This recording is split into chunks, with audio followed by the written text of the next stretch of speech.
सामान्य न्याय। रामापुर नाम का एक छोटा सा गांव था। उस गांव में बड़े जमींदार रंगा रहता था। रंगा बस उस गांव का जमींदार ही नहीं, बहुत धनवान भी था। रंगा के पास एक पालतू जानवरों का रखवाला था। उसका नाम था सुब्बू। सुब्बू के पास एक ही गाय थी। सुब्बू उसके गाय को रंगा के गायों के साथ रोज चराने ले जाता था।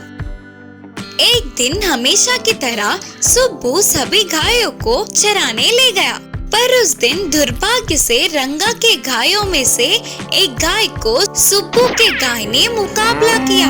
वे दोनों बहुत झगड़ेलू थे। उन्हें इतना रोकने के प्रयास करने पर भी सुब्बू से नहीं हो पाया। उसके थोड़ी देर बाद सुब्बू के गाय ने रंगा के गाय को मार दिया। सुब्बू को क्या करे कुछ समझ न आते हुए ऐसे ही दंग रह गया। कुछ समय बाद होश में आकर थोड़ी देर के लिए सोचकर रंगा के पास चल पड़ा।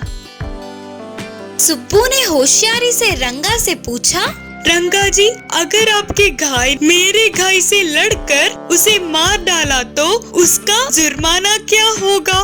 तुरंत ही रंगा ने सुब्बू से कहा, उसका क्या जुर्माना होगा रे? कुछ नहीं, लड़ना और मरना जानवरों की फितरत है, उसका कोई कुछ नहीं कर सकता। सुब्बू ने कहा, अच्छा जी, तो फिर मुझे इसके बदले कुछ नहीं देना होगा ना? सुब्बू का कहना रंगा कुछ समझ नहीं पाया और ऐसे ही देखता रह गया।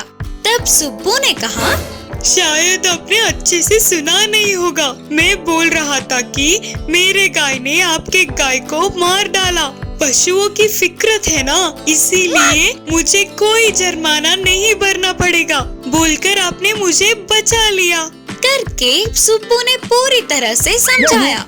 इससे रंगा के सांसें रुक गए समझो, लेकिन कुछ भी ना कर पाते हुए ऐसे ही चौंकता हुआ रह गया। मुर्गी को हुआ अपनी गलती का एहसास। एक गांव में एक किसान रहता था। उस किसान के पास एक मुर्गी और एक कुत्ता थे। कुत्ता घर का पहरेदारी करने के साथ साथ मुर्गी पर भी एक नजर रख कर रहती थी। वह मुर्गी बहुत ही चमकती हुई सुंदर लगती थी। और उसी गांव में एक चोर बिल्ली भी रहती थी। वह बहुत ही चालू थी। एक दिन उसकी नजर मुर्गी पर पड़ी। तब बिल्ली ने कहा, अरे वाह, कितनी झाड़ी और भरपूर है ये मुर्गी, किसी भी तरह इसका स्वाद तो चखना ही पड़ेगा। लेकिन उस कुत्ते को देखते ही बिल्ली डर के कांप जाती थी। एक बार मुर्गी अकेली ही दाना चुग रही थी।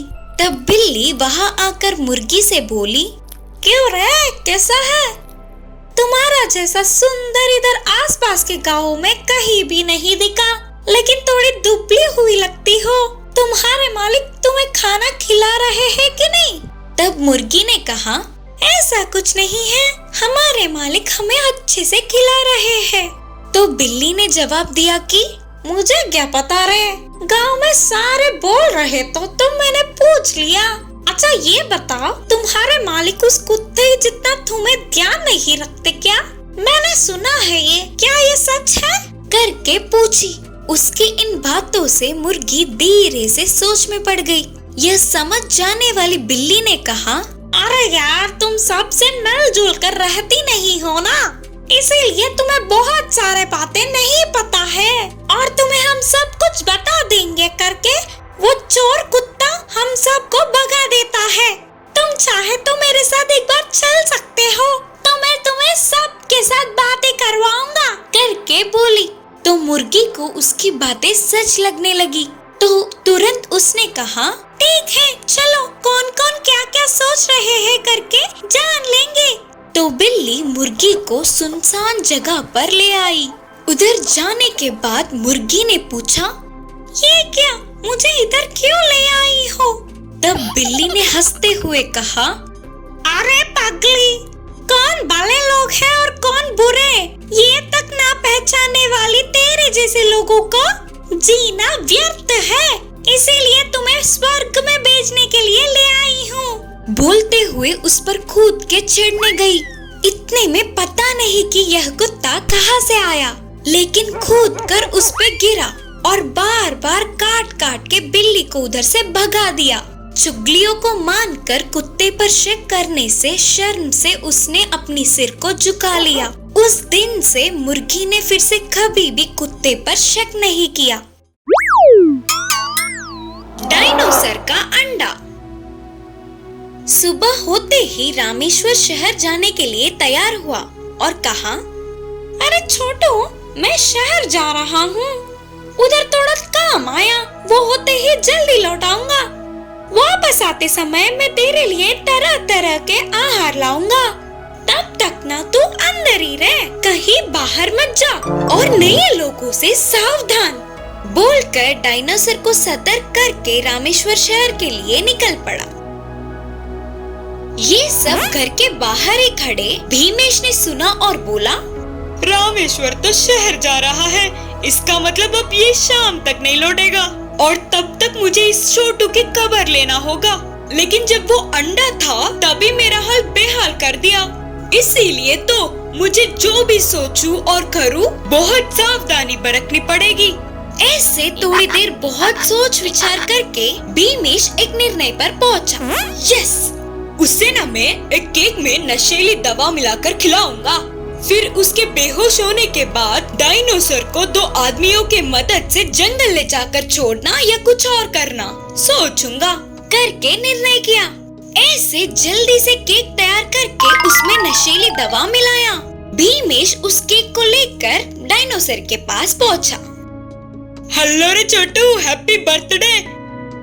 तेरे बारे में मेरे दोस्त रामेश्वर से सुन के तेरे लिए केक लाया हूँ। बोलकर केक दिखाया। उस केक को देखते ही डायनासोर खुशी से उछल पड़ा। अरे छोटू, ये पूरा तेरे लिए ही तो है, चल खा ले करके बोलते हुए और पूरा केक एक ही बार में डायनासोर खा गया। थोड़ी देर भीमेश ने अच्छा बनने का नाटक किया और थोड़ी ही देर में डायनासोर बेहोश होकर गिर पड़ा। सब कुछ उसके चाल के मुताबिक ही होने पर भीमेश ने जोर से सीटी मारी। वह सुनते ही बाहर के 2 आदमी रस्सी लेकर अंदर गए। भीमेश और उसके आदमी मिलकर छोटू को रस्सी से बांधने की कोशिश करते रहे। इतने में अचानक डायनासोर चिल्लाता हुआ एकदम से उठ गया और मुंह से केक को बाहर निकालकर फेंका। ये सब देख भीमेश चौंक गया। बाप रे बाप, केक को चबाकर खाने के बजाय इसने होशियारी से मुंह में ही रखा। इसमें भी उस रामेश्वर की बुद्धि ही आई। डायनासोर जोर से चिल्लाता हुआ भीमेश और उसके 2 आदमियों को हवा में उछल उछल कर बहुत पीटा।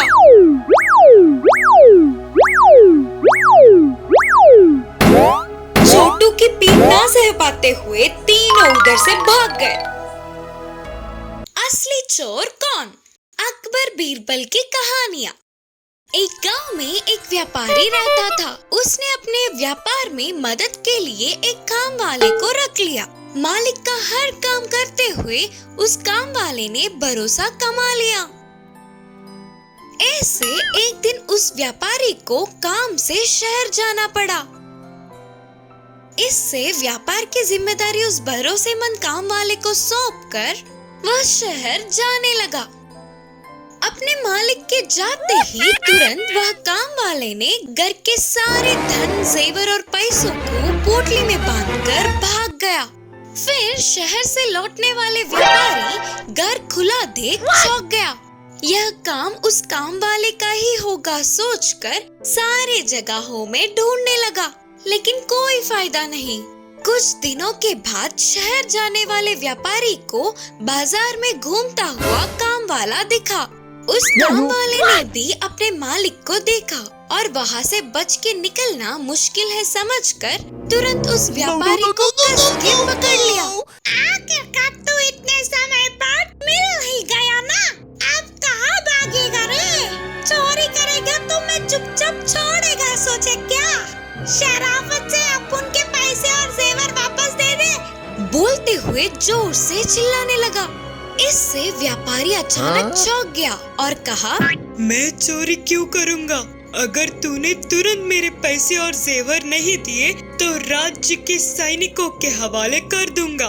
मेरे धन को चोरी करके मुझे ही सैनिकों के हवाले करने की धमकी देता है रे? बोलते हुए काम वाला उस पर चिढ़ रहा था।